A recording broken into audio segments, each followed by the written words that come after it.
जंगला शेजारी असलेल्या एका गावात नंदू आणि बाळू नावाचे दोन जिवलग मित्र राहत होते. दोघांची मैत्री संपूर्ण गावात प्रसिद्ध होती.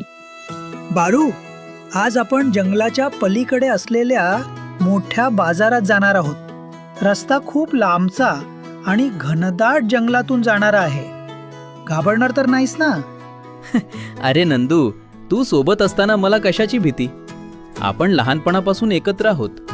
जंगलात काहीही संकट आलं तरी आपण एकमेकांना कधीच सोडणार नाही, हे माझं वचन आहे तुला. अगदी बरोबर. आपण दोघे मिळून कोणत्याही संकटाचा सामना करू. दोघे मित्र जंगलाच्या आत जाऊ लागले. जसजसे ते पुढे जात होते तसा सूर्यप्रकाश नाहीसा होत होता. मला हा रस्ता नीट वाटत नाहीये रे. इथे वन्य प्राण्यांचे पाऊलखुणे दिसत आहेत. आपण जरा जपून जायला हवे. अरे बाळू, तू तर उगीच घाबरतोस. मी आहे ना तुझ्यासोबत. चल, लवकर पावलं उचल. अंधार व्हायच्या आत आपल्याला जंगल पार करायचंय. थांब नंदू, हा आवाज ऐकलास का?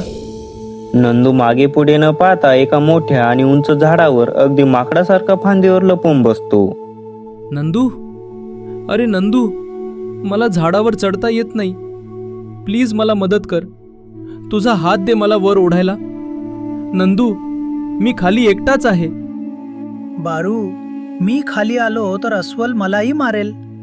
तू स्वतःचा जीव स्वतःच वाचव. अस्वलाची पावले बाळूच्या दिशेने वेगाने पडत होती. आता बाळूकडे पळायला वेळ नव्हता आणि झाडावर चढण्याची कलाही त्याला माहीत नव्हती.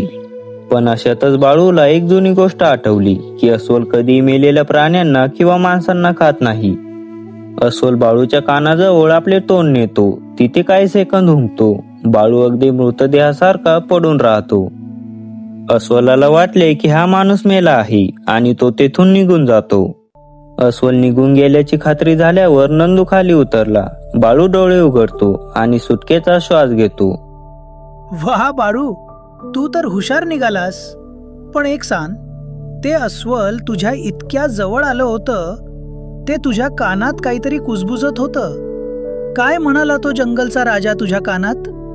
हो नंदू, अस्वलानं माझ्या कानात एक अतिशय मोलाचा सल्ला दिला. तो म्हणाला की कधीही अशा स्वार्थी मित्रांवर विश्वास ठेवू नका, जे संकटाच्या वेळी स्वतःचा जीव वाचवण्यासाठी तुम्हाला एकटं सोडून पळून जातात.